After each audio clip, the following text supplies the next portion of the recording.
I ain't afraid of nothing or no man. I don't care about anybody. I didn't care about dying. I didn't care about nothing. Nothing mattered to me. I'm not bothered about nothing. I ain't afraid of nothing or nobody. If a man come here with a gun today and say, shoot me, you got any bollocks? Do it. That's the type of person I am. On this day, I was afraid of a child. I was so frightened of dying. And I don't fear death. I embrace it. But I was so afraid. It was like, it was my worstest nightmares times 1,000. Everything that I was afraid of in my life that I tried to man up with hit me all at once. Bam, bam, bam, bam. I'm big and I train hard, so there's nothing stopping me from going to the top. I was frightened. I was like a vulnerable child. I was frightened to death. I didn't know what to do. All I could see was me kids having no father, growing up, and oh, your father's a letdown. He's let you all down. He's a worthless piece of rubbish. He took the easy way out. All this, he brought it on himself. He wasn't a good father. He wasn't a good man. He was a useless, worthless piece of rubbish. All this was going through my mind at this time, and I'm trying to battle against it, saying, no, I'm the heavyweight champion of the world. I'm having a fight in my own mind. One voice is telling me I'm a worthless dosser. The next, I'm saying, I'm not, I'm the heavyweight champion of the world, shadowboxing while I'm on my death door. So it's like I've got two angels in my mind, an angel and a demon, one telling me I'm good, one telling me I'm bad. I was never interested in boxing for a plastic cup, ever. I always wanted to be a world heavyweight champion professional. Anything less was a failure in my eyes. I believe that God tested me. God gave me the world, but I rebelled against it. It didn't mean nothing to me. I didn't want it when I had it. So he thought, right, I'll give you a little bit of pain here, taste this, wallop. And I believe that's what mental health is. I believe it could be a test, could not be. I know it affects so many people in so many different ways. So many people take their lives on a daily basis through mental health problems. And others look at them and say he was a weak person or she was a weak person. We're not weak. You just need help. And sometimes you don't know where to go and who to speak to for that help. But when you're good enough and you've won all the world title belts, there's nothing else after that.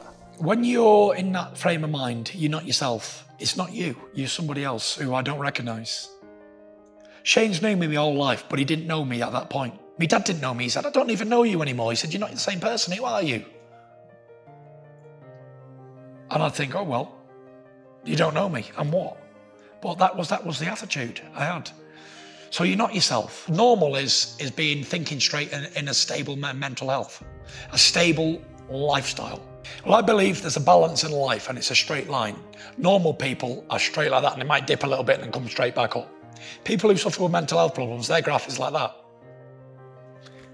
So how I manage mine is I give myself goals. I need to train on a daily basis. If I don't train for 2 days, I feel totally depressed. You need to stimulate the mind. And I think training is a perfect way to do it. Working out, exercising. Whether you can do a lot or a little, you must do something. I give myself short-term goals and long-term goals. And I plan things more now. Where if I'm just not got anything on the horizon, I tend to wander and my mind goes AWOL. But when I've got something on planned and I've got things going and I want to do this, this and this, even if it doesn't have to be big things, it can be small, tiny goals, what mean something to you as a person, as an individual, then that's what you need to do. That works for me, but what works for me might not work for the next person. But I'm very, very sure that working out and having a routine in your life is the answer for mental health problems. Having a family and having a supportive family, you know, it helps a lot.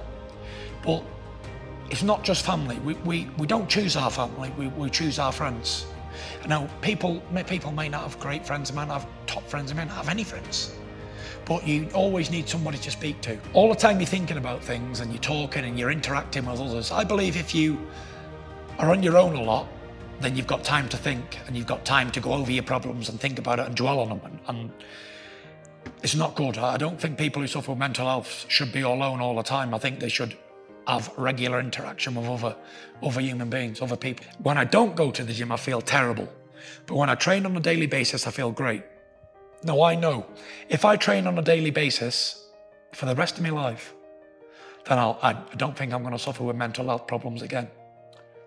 And I tell you, mental health things can bring on as well, like when things are going wrong for you in your life. When you put your faith and trust in somebody and it goes wrong, I've already won.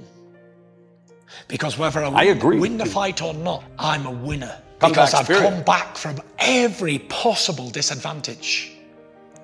to being healthy. I'm studying now 255 pounds in shape, in a mentally great place. And I feel so great. I've got a few marks on me, but I love it. I'm in the ring sparring, I'm struggling in the ring because it's so much not air, but I'm so happy that I'm in there and I'm like, I'm back doing what I love to do. And if I can help others along the way too, I know I've done a good job.